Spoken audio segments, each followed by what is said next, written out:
a gente não consegue fazer a curva, doutor, sem atropelar a mesa. Mas isso aqui não é uma observação negativa.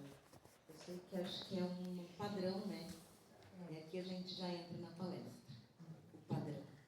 O padrão que não encaixa a diferença. Meu nome é Fabrícia Oliveira Gonçalves de Oliveira. Eu sou filha do Fábio com a Rosa, uma junção do branco com o negro. Meu pai é negro, minha mãe é branca, de origem italiana, meu pai é negro. A origem não é sabida, mas a gente imagina, né?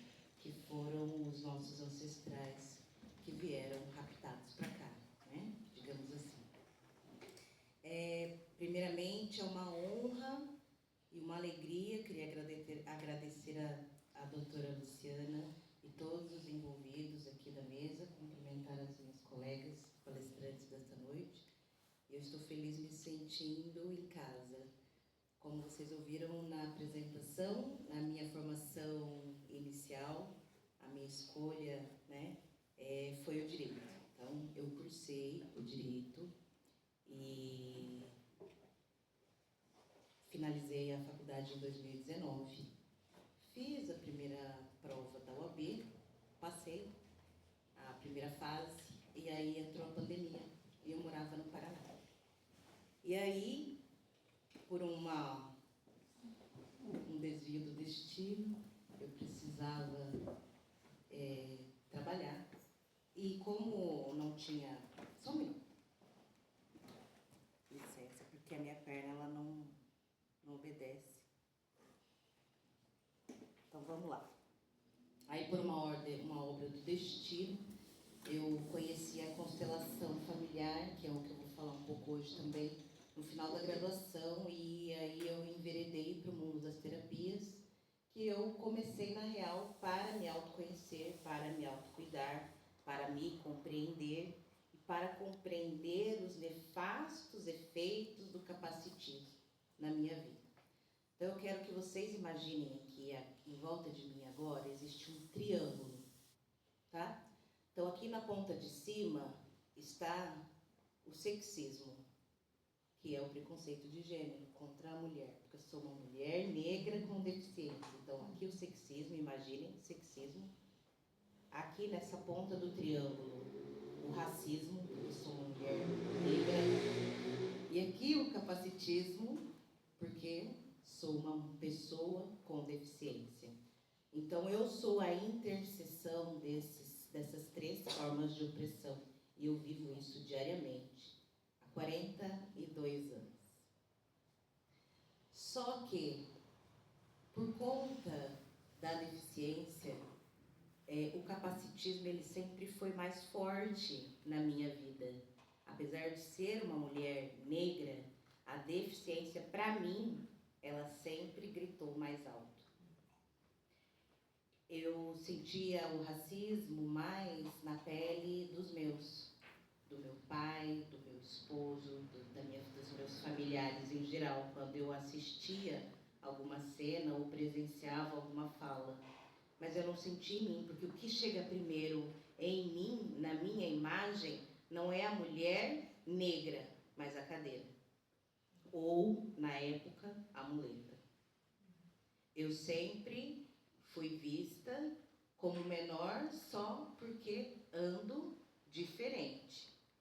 E essa é a dor do capacitismo. Aí vocês podem traçar agora, na mente de vocês, dois paralelos. De um lado, existe essa questão do capacitismo, mas eu quero trazer aqui, não o capacitismo, eu vou trazer a nuance jurídica, mas não é, eu quero pedir licença para vocês para trazer um outro olhar, que esse sim, no final das contas, vocês vão entender no final da minha fala, que ele abrange a todo o ser humano. Mas quando se trata de alguém que tem alguma deficiência, aquela sensação de extirpar a deficiência e trazer para a normalidade, para o básico. E aí é que a gente entra num campo onde o diferente precisa ser extirpado. E se o diferente precisa ser extirpado, logo eu não preciso me aprofundar nele. E para vocês compreenderem as nuances do capacitismo e como o Dr. Wander bem falou, não é uma canetada que vai resolver, não é a lei de acessibilidade, porque se fosse, a cidade de Balneário Camboriú, por ser do porte que é, não estaria... Me permitam trazer um novo termo para vocês, degra-rampa, que é uma rampa com um pequeno degrau no final, que não serve para nada, no final das contas, para uma pessoa como eu, que precisa do acesso. Tá? Então, a gente tem obras novas com degraus no final, que inutiliza o espaço total e me impossibilita de trafegar. Me impossibilita de ir na esquina buscar um pão sem pedir ajuda para subir a calçada. Me impossibilita de simplesmente ir e vir. Ponto. Quer mais humilhação que isso? Não precisa, né? Mas tem? Tem. Então vamos lá. O capacitismo começou na minha vida muito cedo, dentro de casa. Poucas pessoas falam sobre essa ótica do capacitismo. E isso tem a ver com o direito no que tange às políticas públicas que dão apoio aos pais de crianças atípicas. Os meus pais são da década de 60. E eles não tinham preparo para lidar em 1983 com uma criança deficiente que nem se sabia o que tinha. Hoje em dia, quem nasce com mielo meningocele, que é a deficiência que eu nasci desde o ventre de minha mãe, hoje opera logo que nasce. Na minha época, eu fui fazer a cirurgia, eu tinha mais de 2 anos de idade. Então, já me foi negado um direito de aí ter um diagnóstico num tempo que me permitisse ter um acesso melhor, uma recuperação, uma reabilitação mais adequada. Mas o que aconteceu na minha vida? Eu vou contar uma história para ilustrar isso, porque talvez seja mais. E eu vou me vulnerabilizar um pouquinho aqui. Peço licença para vocês, porque isso é importante, porque assim como eu nasci, um neto de vocês, um filho de vocês, um parente próximo, um sobrinho, pode ter essa deficiência. Ela é rara, é uma em cada 1000 bebês, então sou um ser raro, né? Que vem com essa atipicidade na coluna. Então a gente tem o tubo neural que sai aqui da base da coluna e vai para todo o corpo, e é esse tubo neural que traz o nosso sistema nervoso, que manda os comandos para o corpo. Na altura das minhas vértebras, que é a lombar, a primeira lombar, a última torácica, T12L1 ali, houve uma formação atípica, que lá na época chamavam de má formação. Não gosto de má, porque dá a impressão de que é coisa ruim, né? E não é coisa ruim, foi só uma adversidade que ocorreu. Os médicos dizem que é falta de ácido fólico, mas numa esfera mais ampla, a gente sabe que alguns mistérios não se explicam somente com a medicina. E é isso que eu venho buscando toda a minha vida. Então, para ilustrar essa parte do capacitismo, ninguém explicava para minha mãe que essa minha deficiência não afetava só a minha forma de andar. Eu uso fralda 24 horas por dia há 42 anos, porque eu não tenho controle do esfíncter. Só que, na época do desfraude, a minha mãe não sabia. Então, o que ela fazia? Ela queria me corrigir.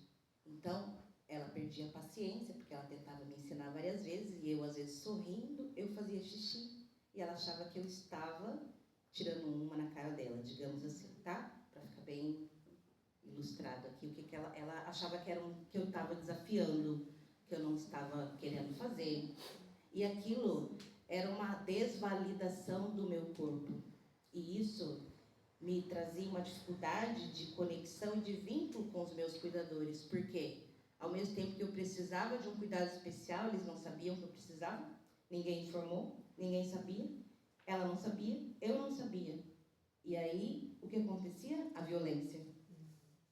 E isso tudo poderia ter sido evitado se lá atrás explicassem para ela que era uma condição do meu corpo e não um capricho. Isso me trouxe marcas profundas. Até hoje eu cuido na terapia disso. Obrigada. Eu sou terapeuta e caí nesse lugar de terapeuta para tratar uma ferida emocional que adivinha desse auto-ódio que eu adquiri do meu próprio corpo. Porque o que acontecia com a criança? Um trauma. Um trauma que dizia assim, seu corpo não serve. Você não vale. Eu não te aceito assim. E era consciente? Não. Não era. E isso ainda ocorre? Sim, por falta de informação. E eu vou provar. Eu só entendi completamente o que acontecia com o meu corpo, por que eu era assim, por que eu não conseguia controlar. E qual era o caminho de solução aos 40 anos. Há 2 anos atrás. Porque, voltando um pouco, eu nem sempre fui cadeirante.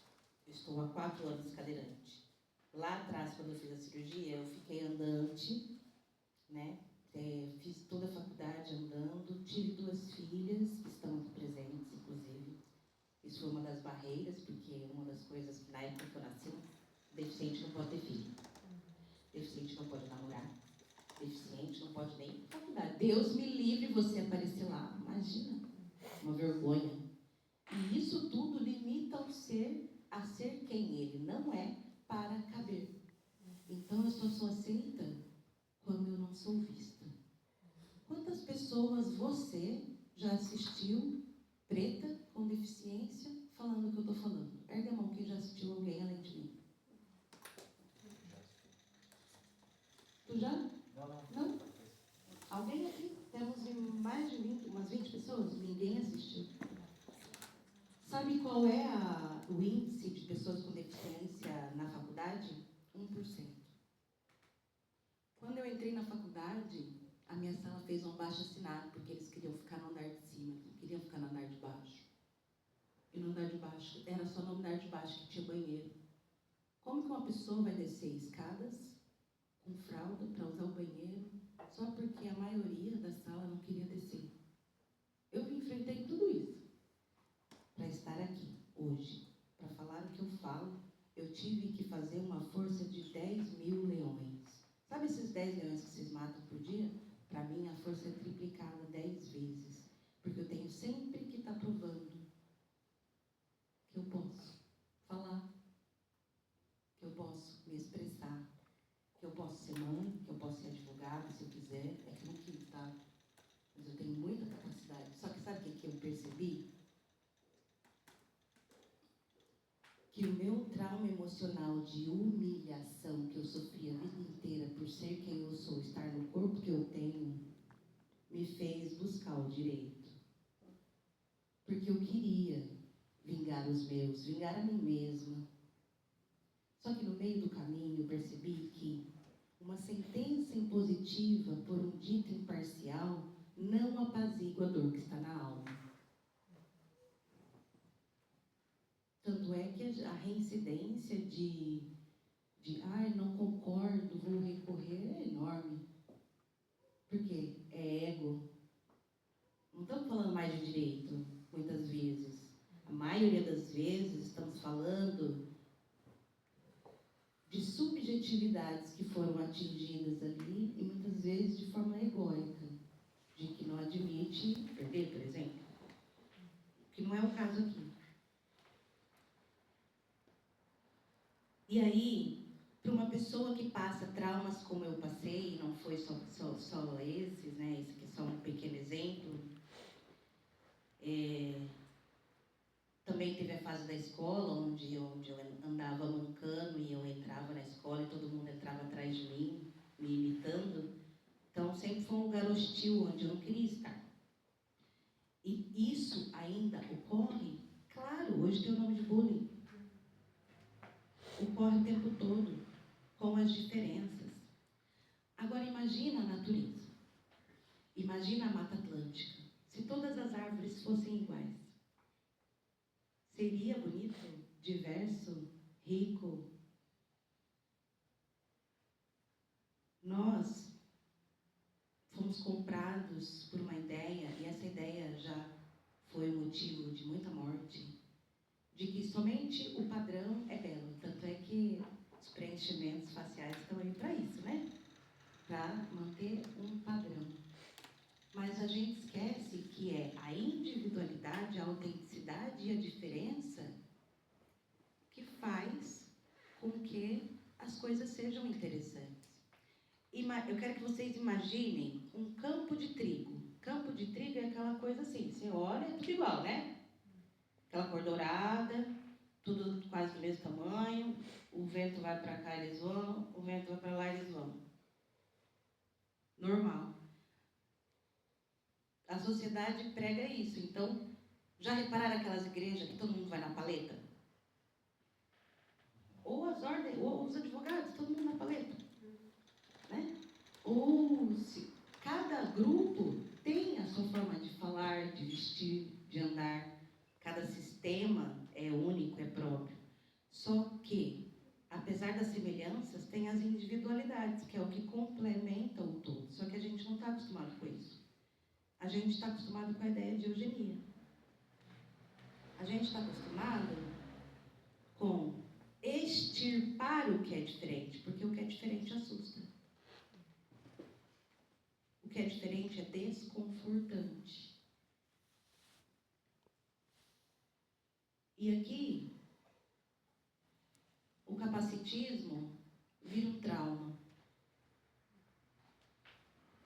Um trauma que causa os maiores índices de depressão hoje, de ansiedade, de síndromes do pânico, todos esses tipos de doenças mentais, emocionais, síndromes inflamatórias, porque o excesso de estresse prolongado causa alteração no sistema nervoso. E isso gera uma série de doenças inflamatórias no corpo, que causam dor, causam câncer, endometriose, uma série de patologias que poderiam ser evitadas com conscientização, especialmente. Não é uma canetada e não é esperar você ter a sua medula rompida ou machucada para você viver essa experiência. E aí sim você acordar para esse mundo. Porque quando eu estive no Sara Kubitschek, em Brasília, 2 anos atrás, há 1 ano atrás, o processo começou há 2 anos, para fazer a cirurgia, para refazer a cirurgia que eu fiz lá na infância, porque por uma obra do destino, a minha deficiência voltou. Eu digo que eu era capacitista comigo, porque eu aprendi num sistema de defesa e de sobrevivência que tirar sarro de mim mesma era melhor, porque eu me enturmava. Só que nisso, o meu self, a minha essência foi morrendo. E eu quase entrei num buraco sem fim para pertencer, para ser normal.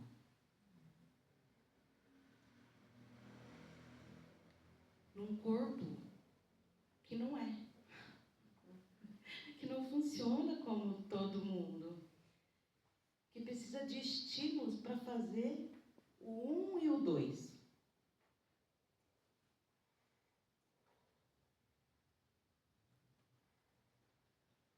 Como que a gente pode exigir normalidade assim? percebem como é cruel?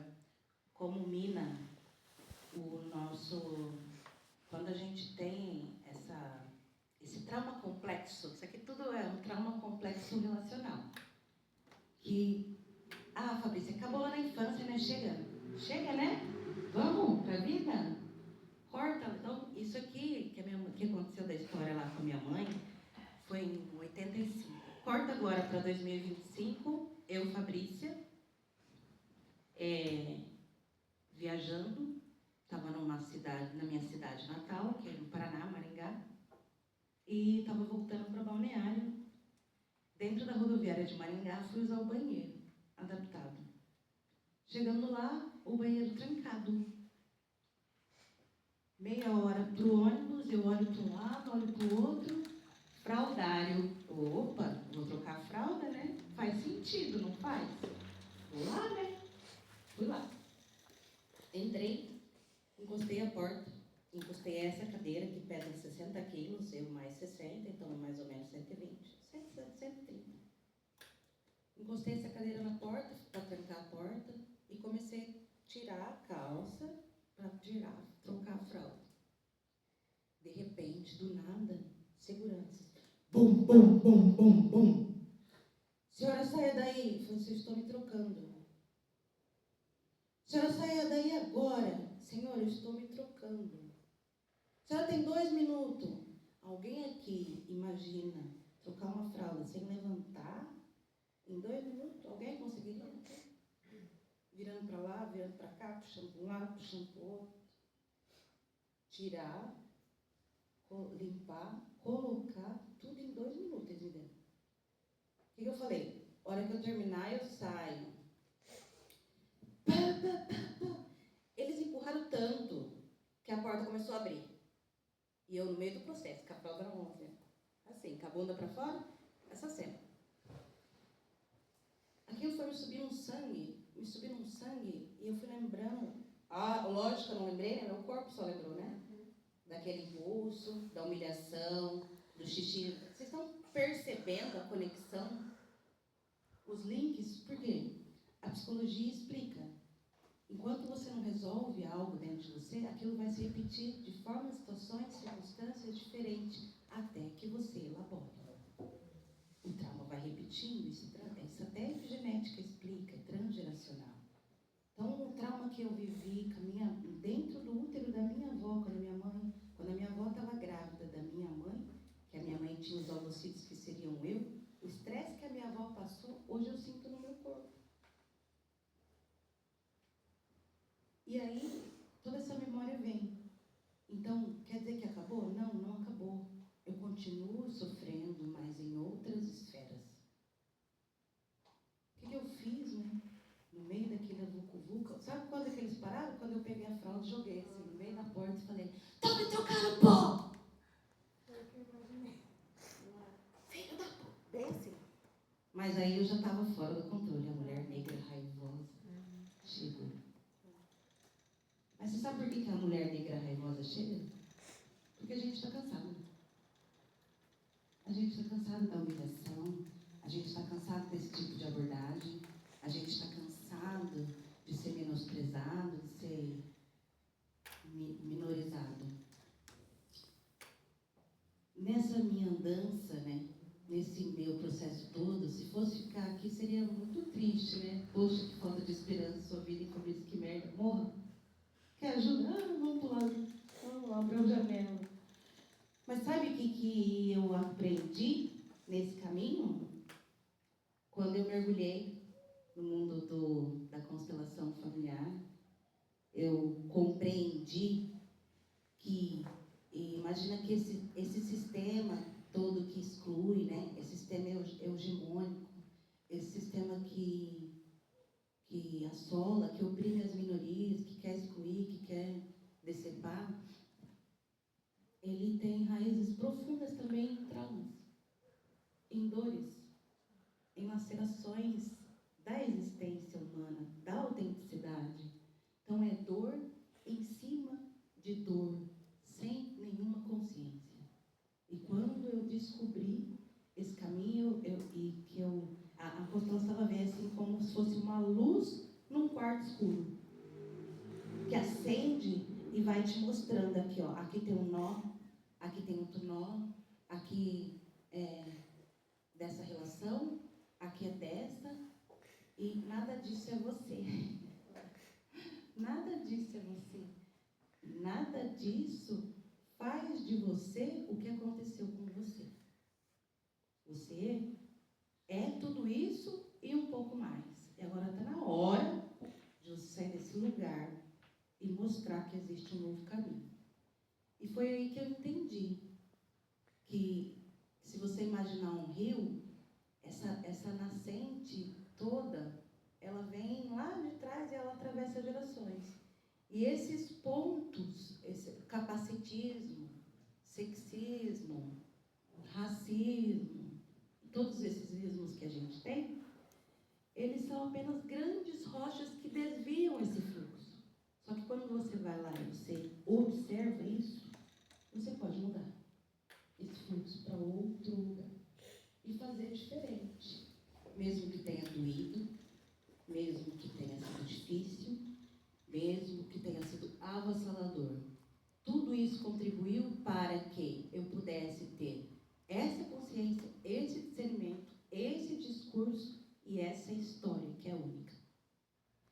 Que no meio daquele campo de trigo que eu falei, que é tudo igual, é como se fosse uma orquídea bem exótica, que todo mundo olha e fala, uau, que estranho, cresce diferente, a cor é diferente, tudo diferente, faz xixi diferente, gente, um ET. Mas também faz parte da espécie humana. A gente esquece que a gente é animal social. A gente esquece que a gente faz parte da natureza. E a gente acha que a gente tem que ser um campo de trigo, que é forçar todo mundo a ser trigo, quando muitos são orquídeas.